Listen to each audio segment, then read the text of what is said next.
o mordomo é sempre o culpado. Essa é a máxima quase sempre errada dos filmes de mistério. No Vaticano, os funcionários jovens logo aprendem que, para subir na sua carreira, eles devem ouvir muito, ver tudo e não dizer nada. Isso sempre foi respeitado, pelo menos até a década passada. Paulo J. Gabriele era mordomo e homem de confiança do Papa Bento XVI.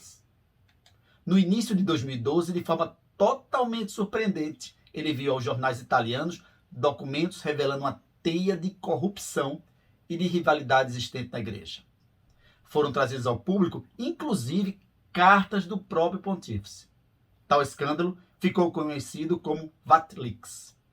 A corrupção no seio do Vaticano não é novidade. Quem tentou de alguma forma combatê-la sempre sofreu uma grave pressão e, em algumas situações, perdeu a própria vida, como teria sido o caso do Papa João Paulo I. Há um vídeo no canal a respeito.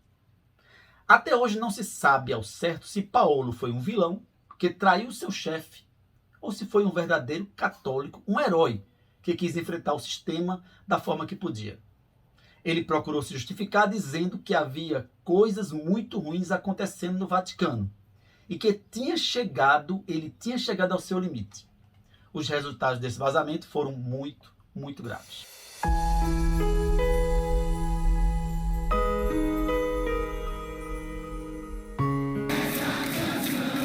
Era fevereiro de 2013.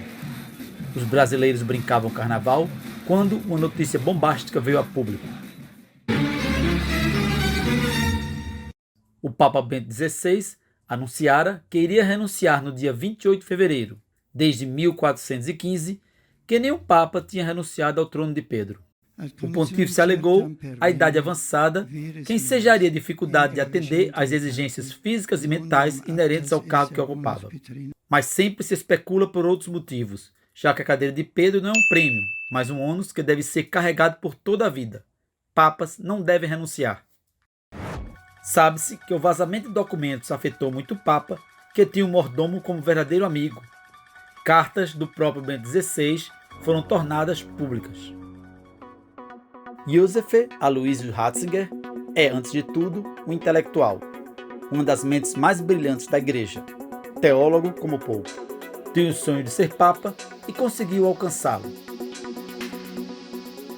Ao chegar ao trono de Pedro, o acadêmico Ratzinger viu-se envolvido numa teia de corrupção e descalabros administrativos.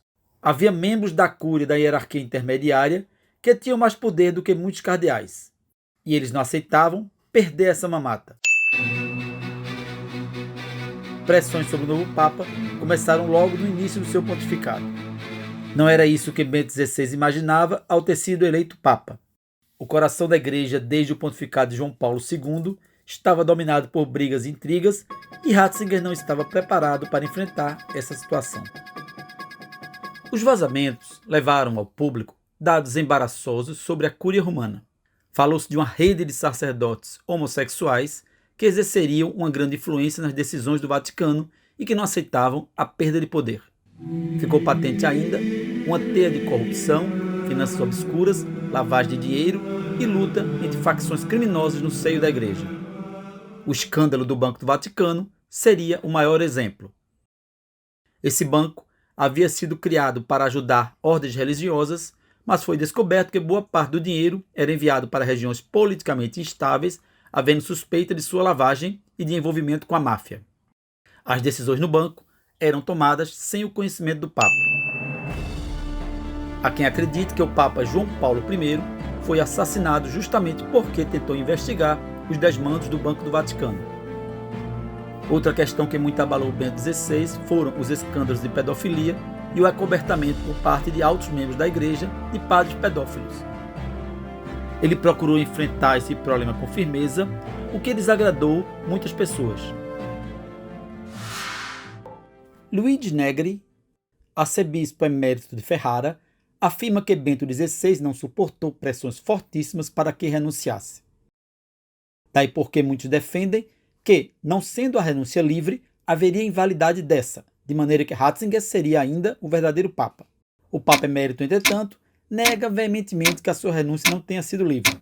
Diz o Papa: se tivessem tentado fazer isso, eu não teria ido embora, porque não se deve sair quando se está sob pressão.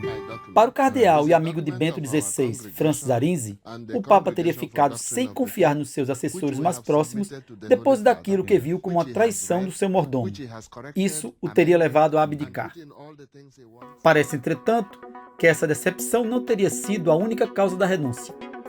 Fala-se também de um lobby gay que teria um poder enorme a fazer sombra ao Papa. Eu não gosto da denominação lobby gay. Ela me parece dar um tom homofóbico, como se ser gay implicasse algum tipo de perversão moral. Mas esse termo no contexto do Vaticano deve ser entendido com as devidas cautelas.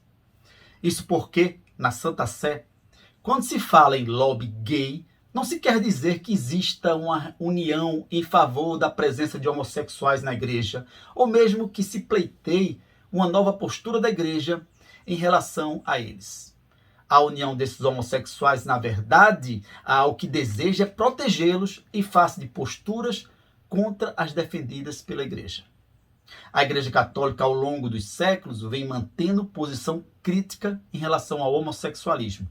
Isso teria feito com que alguns desses homossexuais procurassem se unir, a fim de esconder o seu segredo e de procurarem uma ajuda mútua, ou seja, um ajuda o outro. Quando um subisse na hierarquia da igreja, procuraria levar os outros, assim, dessa forma, unidos, o poder deles aumentaria. A existência do lobby gay é uma certeza. O Papa Francisco já o condenou, mas evitou criticar os homossexuais. O lobby é um sistema em que pessoas com vidas conflitivas com as determinações da igreja cuidam um dos outros. Se você, por exemplo, é corrupto, outros irão ajudar a acobertar essa sua conduta. E você, por seu lado, ajudará outros tantos desregrados. O conceito de lobby gay hoje se afastou da ideia de religiosos homossexuais ajudando e acobertando outros religiosos homossexuais. O termo atualmente se refere à união de pessoas, independentemente da sua orientação sexual, que hajam em desacordo com princípios da igreja, visando se proteger. Erradicar esse lobby significa tornar a cúria mais transparente, publicizando os atos da igreja. Eu tenho para mim que não foi apenas a questão da idade que fez com que Bento XVI renunciasse. Teólogo do primeiro time, ele sabe bem que papas não devem renunciar ao fardo do pontificado. João Paulo II, a quem Bento XVI muito admirou, permaneceu papa até a sua morte, mesmo sofrendo e estando muito doente. Algo mais, e creio que a renúncia de Bento XVI e a morte de João Paulo I têm muita coisa em comum e estão relacionadas com a banda podre da igreja. Espero que o Papa Francisco saiba lidar e terminar com essa organização perigosa que vive no seio da nossa igreja. É como se cada papa dormisse ao lado do inimigo. É isso aí, pessoal. Assinem o canal. Valeu!